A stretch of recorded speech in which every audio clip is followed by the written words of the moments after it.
এই যে এখানে মাছের ঝোল, মানে ঝোলটা প্রায় রেডি। ঝোল না আর কি, জলটা পুরোটা টানাতে হবে, যেহেতু আলুগুলো সেদ্ধ হবে ওই জন্য একটু বেশি করে জলটা দিয়েছি। এরপরে এই যে এখন মাছগুলো দিয়ে দেবো, সমস্ত ভাজা মাছগুলো।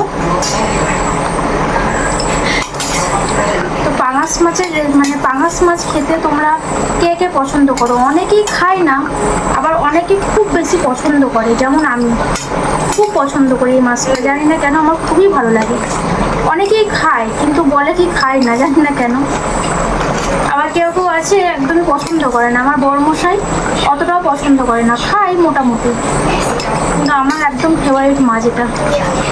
মানে আমাকে যদি জিজ্ঞাসা করা হয় যে তোমার পছন্দের মাছ কোনটা, তাহলে আমি এটাই বলবো যে আমার পছন্দের মাছ হচ্ছে, এক হচ্ছে ইলিশ মাছ আর এক হচ্ছে এই পাঙ্গাস মাছ। এই যে এগুলো হচ্ছে মাছের তেল পটকা এসবগুলো, তো ওগুলো ছিল, ওগুলো একটু ভেজে রেখেছিলাম, দিয়ে দিলাম। দেখেছো কালারটা কত সুন্দর এসেছে। এখন রান্নার পরে আরও সুন্দর কালার আসবে। আর হ্যাঁ, লঙ্কার গুঁড়ো কিন্তু আমি খুব একটা ইউজ করিনি, আমি বেশিরভাগটাই গোলমরিচ দিয়েছি, এখানে গোলমরিচ বেটে আর কি দিয়েছি, লঙ্কার গুঁড়োটা একদমই সামান্যভাবে দিয়েছি।